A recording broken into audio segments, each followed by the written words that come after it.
I've been married to my wife, Josephine, for the past 23 years. I met Josephine when we were in college. She was my mate's sister, and we would always hang out with each other. Initially, there was no attraction between us, but as we got to know each other, we gradually fell in love. Josephine's outgoing, extroverted nature captivated me, and those traits remain some of the things I loved most about her.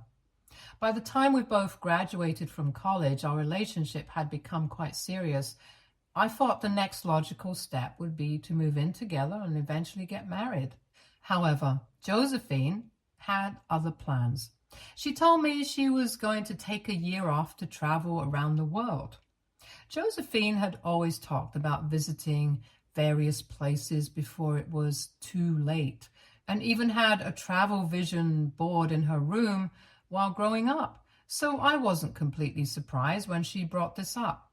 Since I had already secured a very good job and didn't want to give it up to travel, we discussed the situation, and Josephine understood she would have to travel alone if that was what she wanted. So while I leased and moved into a small but affordable apartment to live on my own, Josephine prepared to travel to various countries. She didn't come from a wealthy family, so all her expenses would come from her savings, accumulated after years of working part-time as a cashier in a restaurant. Despite having a student loan just like me, she prioritized her dream to travel above all else and knew that she would have to make do with the money she had saved. On the day she was leaving, it was bittersweet seeing her off at the airport. Josephine promised to text me when she landed at her first destination. Initially, things between us seemed smooth. Josephine would text me every day about the various places she was visiting, the food she was eating. From her pictures, she looked excited and content, and I was genuinely happy that my girlfriend was living out her dream. In turn, I would tell her about my day at the office and the work I accomplished. I know it might sound boring to some, but I preferred my 9-to-5 job at that time and thought I could never trade it for anything. Josephine would listen to my stories and constantly tell me how I was missing out on life by being stuck within my office walls while she sat at a beautiful cafe or a tropical beach. She would talk about how society was boring and that people needed to just travel more and relax. However, as days passed, her enthusiasm started to wane. She began facing problems while traveling. Her wallet was stolen in a hostel. Her noisy roommates disrupted her sleep, and she grew weary of traveling by bus in the intense heat of Asian countries, which she found difficult to cope with. She would constantly ask me to lend her money so she could either have a meal or book a ticket to another place. She tried to find a job here and there, but without a proper work visa, it was difficult for her. She also befriended other travelers like her, and initially they seemed to have fun as a group, staying out all night, partying. She would send me pictures of their adventures. However, as time passed, she began to tell me that some people in the group were unnecessarily difficult, and they would sometimes get into fights. In those moments, I would tell Josephine that she could always book a flight back home and come live with me. I reminded her that she had been traveling for months and needed to rest for a while. Although she never really took my suggestion, one time she called me in the middle of the night crying. She told me that she missed home too much and was ready to come back. She had no money to book a flight, so I booked it for her without hesitation. I was just excited that my girlfriend, whom I hadn't seen for so long, was coming back to me. When I went to pick up Josephine from the airport, I was nervous. Long-distance relationships are not easy, but I was glad we had gotten through those difficult days so seamlessly. However, imagine my shock when I saw her coming out of the airport with a huge mark on her face, looking like someone had punched her. She was wearing glasses to cover up her eyes. Josephine ran up to hug me, but I looked at her with concern. When I gently asked what had happened, She brushed off my question and started to kiss me. She also looked like she had lost a lot of weight, which is typical when you have been constantly traveling for the past few months. During the drive back home, I asked her again about what had happened to her face. It was concerning to think that someone had possibly harmed her. Josephine tried to dodge my questions, which only made me more concerned. However, I decided to give her some space, hoping that she would open up on her own. When we reached my place, my girlfriend was surprised to see how well kept my home was. She expressed how much she missed sleeping in a comfortable bed and taking a hot shower. I allowed her time to freshen up while I took care of her laundry, as she had a lot of dirty clothes that needed cleaning. After she finished freshening up, we sat down to have dinner together. I had prepared her favorite food, chicken lasagna, and brought her favorite drink from the store, knowing how much she would appreciate it. As she sat down to eat, she smiled and thanked me for everything. I eagerly started telling her about all the plans I had made for us for the weekend.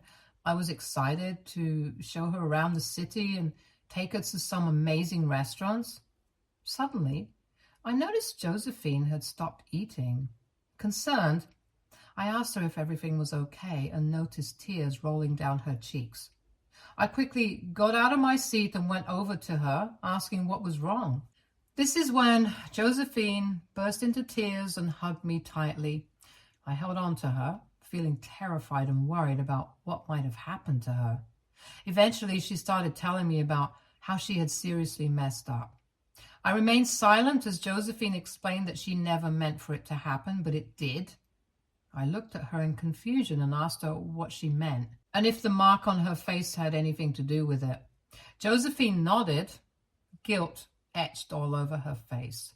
She took a deep breath and started telling me about how she had become close to a guy from her travel group, someone she was hanging out with every day. My heart skipped a beat as my girlfriend continued to explain how this guy was just like her. Free-spirited, fun, funny. She didn't even know how or when she developed a crush on him, but when she realized it, she felt immensely guilty. The guy also had a girlfriend, so Josephine knew better than to meddle in their relationship. However, on that fateful night, she called me. She and the rest of the group got quite drunk. Somehow, she and the guy ended up in an alley and he kissed her. Josephine looked down at the floor and confessed that she liked it and didn't stop him. However, his girlfriend found them and started yelling and screaming. The situation escalated and the girlfriend punched Josephine straight in the face. Embarrassed and upset, Josephine decided to cut her trip short and come back to me. I sat there feeling numb as my girlfriend expressed how she felt like she was losing her mind back then and didn't know what she was doing. She told me that now that she was back with me, she felt immensely guilty for having cheated on me and knew she had to confess. After Josephine confessed to me, I felt a mix of shock, hurt, and betrayal. It was like a heavy weight settled in my chest, making it hard for me to breathe. I struggled to comprehend how the person I loved could have betrayed my trust like this. When Josephine called me crying, I didn't hesitate to book a flight for her. But now she was admitting to cheating on me with some random guy. It felt surreal, like an out-of-body experience. The weight of her confession hit me like a ton of bricks, and I felt nauseous. I ran to the washroom, overwhelmed with emotions. Josephine followed me, apologizing repeatedly. She kept expressing how sorry she was and how she wished she could undo it all. Unable to bear being in the same room as her, I grabbed my coat and walked out, needing space to process everything. No matter how much I thought about it, I just didn't know what to do. On one hand, my girlfriend had cheated on me and admitted to enjoying kissing the other guy. On the other hand, we had a long history together, and this was the first time such a betrayal had occurred. When she shared her travel plans with me, I never doubted her once because I knew her character well. What she had done was completely out of character. Later that night, when I returned home, she was asleep on my bed, looking like she had been crying. I didn't wake her. Instead, I spent the whole night tossing and turning, grappling with what to do next. The next morning, I sat her down and presented her with two options. We could either end our relationship immediately and part ways, or we could try to move forward together, but she would need to put in a serious effort to mend what she had broken. I expressed my deep disappointment, but also my willingness to work through it if she was committed as well. Josephine hugged me tightly, tears streaming down her face, and expressed her gratitude for the chance I was giving her. She promised me that she would never repeat such a mistake again. I didn't stop there. I also informed her that she needed to find a job and start repaying me, even if it was a small amount each month. She needed to reimburse me for all the expenses I had covered during her trip. Her eyes widened slightly as I explained that I had paid for all her expenses out of goodwill, but she had betrayed my trust by cheating on me. If we were to move forward and start afresh, it was only fair that she repay every cent she had taken from me for her travel expenses. Josephine agreed, although it was clear she wasn't entirely in agreement with me. Over the following months, Josephine and I lived together while she worked hard to find employment. After an extensive search, she accepted a job as a personal assistant with a minimal salary. While she had hoped for more, I reminded her that she lacked corporate work experience, so starting small was necessary. I reassured her that with time and experience, her salary would increase. Each time she received her salary, Josephine made sure to pay me back some of what she owed and also worked on repaying her education loan. We agreed to split the rent based on our salaries, so she contributed her share as well, while I covered the larger portion of the expenses. I was fine with it as long as I saw her actively fulfilling her responsibilities. Slowly but surely, we worked together to repair our relationship, and I started trusting her again. I fell back in love with her, smile and laughter. We met each other's families, and our bond grew stronger. Eventually, we discussed taking the next step and getting married. While Josephine envisioned a traditional wedding, I didn't want to spend thousands of dollars on an event. Instead, I proposed that we use the money for an extravagant honeymoon covering several countries. Josephine loved the idea, as we had never traveled together internationally before. After a small ceremony with our close friends and family, we embarked on an adventure together. Traveling with my wife was an absolute joy. We spent blissful days lounging on the beach, sipping mocktails. Each morning felt like a slice of paradise. It was a well-deserved holiday for me, as I rarely took breaks from work. We returned home rejuvenated, with fresh minds and renewed energy to dive back into our work. After our trip, I had an epiphany about the importance of finally pursuing my long-standing dream of starting my own business.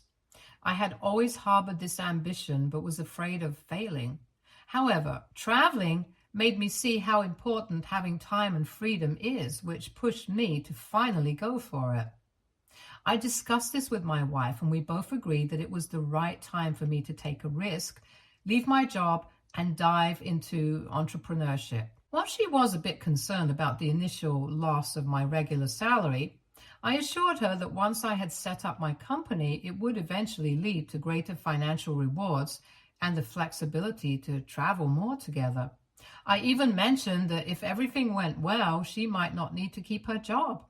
In the end, Josephine was convinced, and I submitted my resignation letter at my job, ready to embark on this new chapter of our lives. Over the years, I worked tirelessly to build my business. It wasn't a smooth journey, but I managed to stand on my own feet successfully.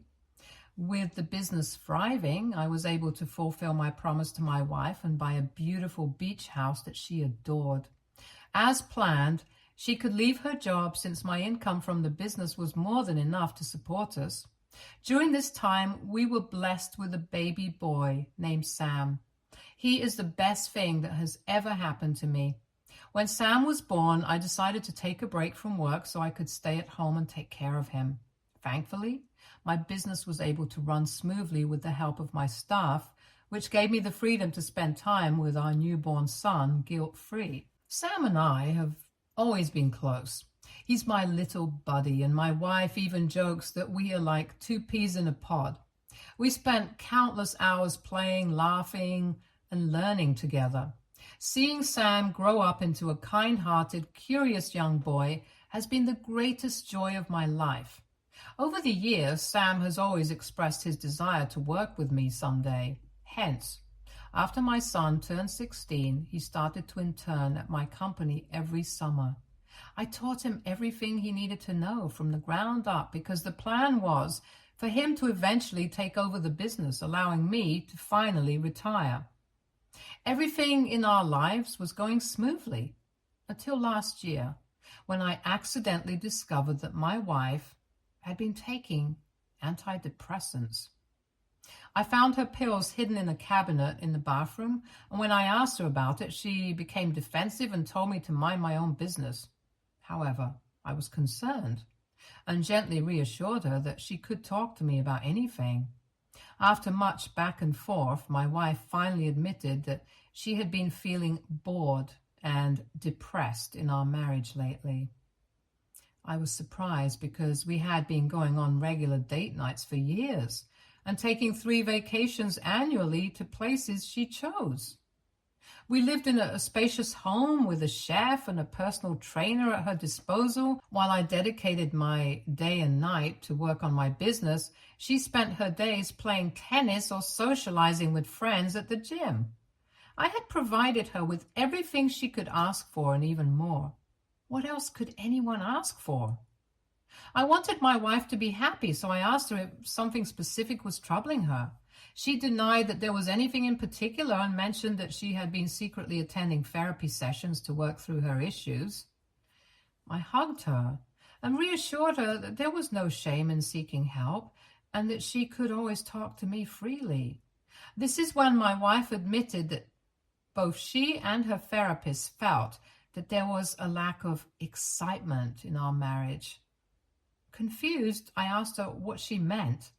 And my wife then went on to tell me that perhaps we needed to introduce some mystery into our lives by considering an open relationship. I was taken aback by her suggestion, as I had not anticipated her saying something this ridiculous.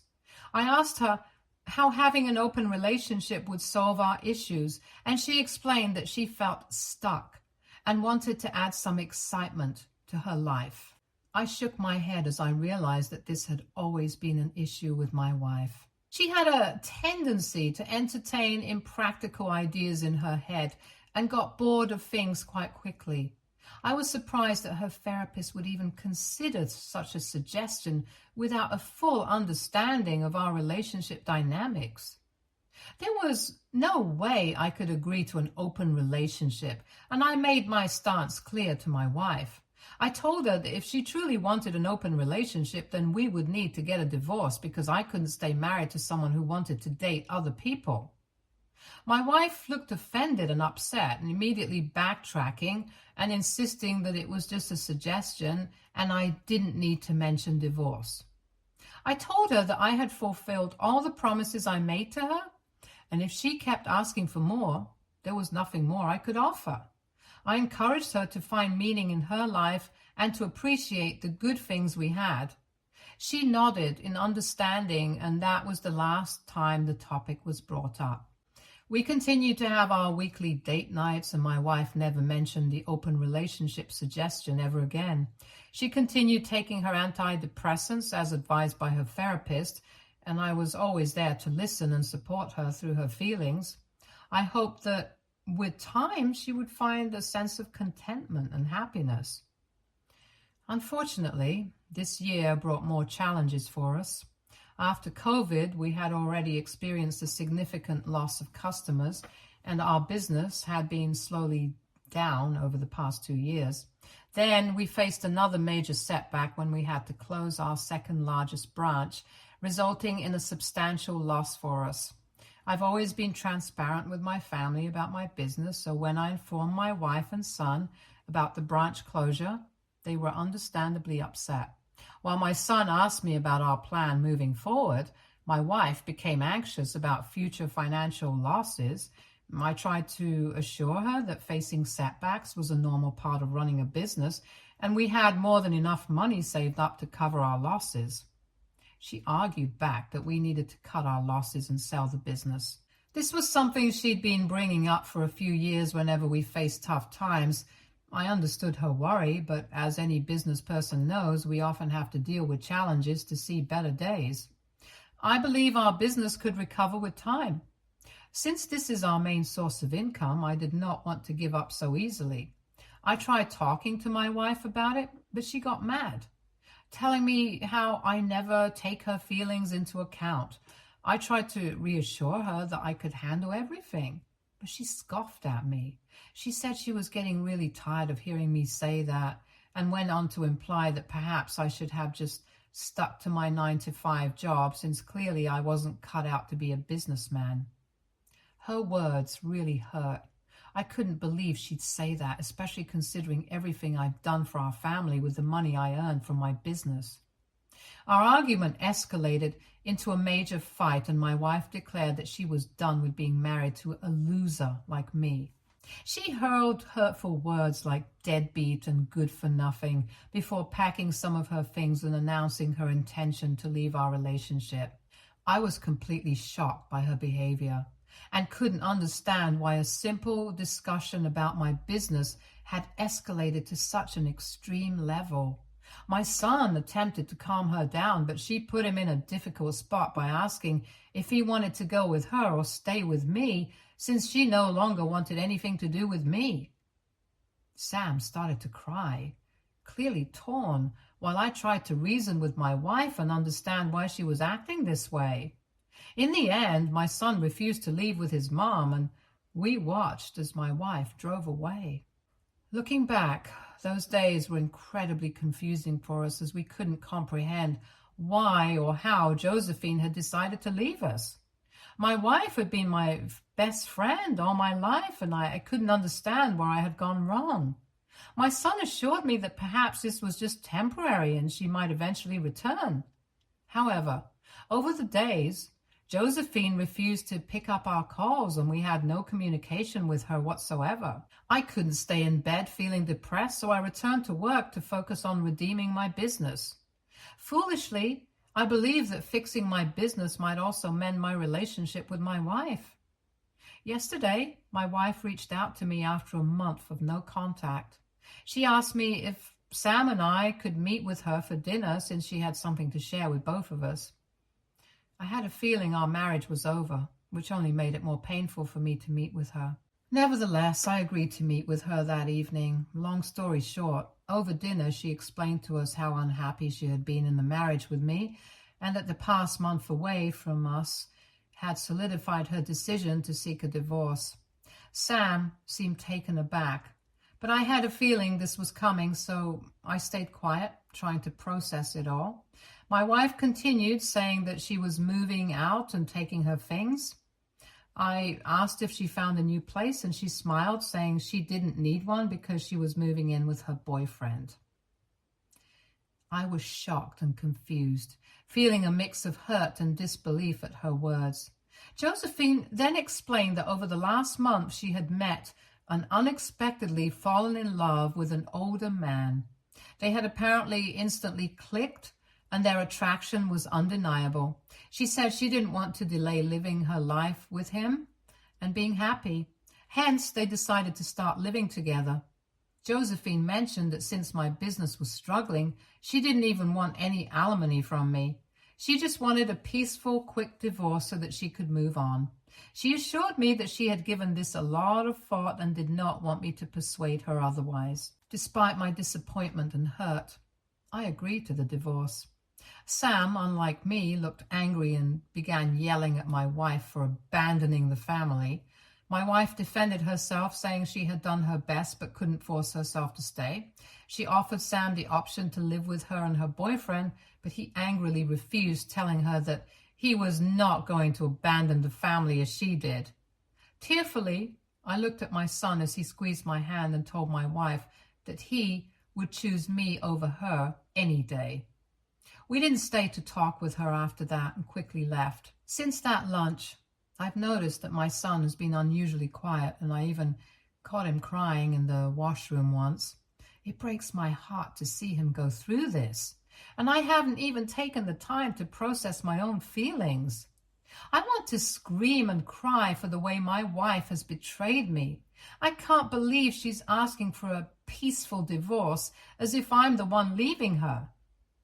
AITA for wanting to fight with my wife for what she's putting my son through? Update 1. I am glad I posted on Reddit because all of your comments and suggestions help me calm myself down and think straight. You're right. I shouldn't engage with my wife. If she doesn't want alimony and wants to leave without a fight, I should let her go. It's like the trash taking itself out. I've talked to my son and convinced him to start going to therapy. Hopefully, he can heal from the sadness he's feeling. Update 2. It's been 5 months since I last updated. The last time I opened Reddit, I updated you all about my wife leaving me and how my son and I were trying to cope with the news. However, today I come bearing better news. My wife and I have finalized our divorce. True to her word, she did not take a penny from me as alimony. From the start, my lawyer had advised me that if my wife ever changed her mind during the divorce and asked for anything, I should fight her tooth and nail since she was the one who walked out on us and cheated on me, so I would have the upper hand.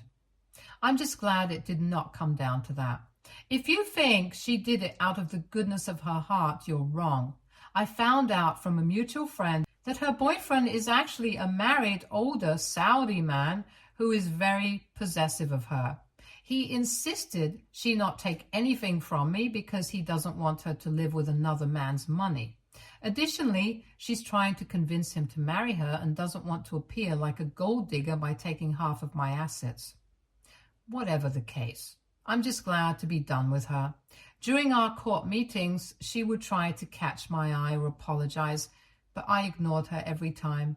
Sam has cut her out of his life and wants nothing to do with her. He continues to go to therapy and has learned to come to terms with our divorce. As for my business, it has improved slightly, and I am confident that I can get it back on track. Without Josephine pulling me down, I believe I can finally give my 100% to the company and take it to newer heights. Update 3. Today, I discovered that my son had visited his mom. I didn't even know he had wanted to see her in the first place, but what really surprised me wasn't their meeting. It was that he went to her place to meet her boyfriend and spill all the beans about her. Josephine called me in tears, obviously distressed and angrily accusing me of orchestrating this whole thing. She claimed Sam had embarrassed her and insinuated that I was trying to take revenge on her. I was bewildered because I had no clue what she was referring to. Later, when Sam returned home, I asked him to explain his actions. It turns out he wanted closure and to teach his mom a lesson. He reached out to her, claiming he wanted to meet, which excited her as she thought he had forgiven her. She arranged for him to meet both her and her boyfriend. Seeing her partner made Sam even more upset, so during lunch, he told the boyfriend everything about how his mom had walked out on us and cheated on me. Although I'm sure the boyfriend already knew these things, it must have been quite a scene to hear Sam describe the pain we both went through. Sam already knew his mother had cheated on me once before we got married, as we had discussed it during one of his therapy sessions, so he told the boyfriend about that too, claiming that my ex would likely cheat on him as well.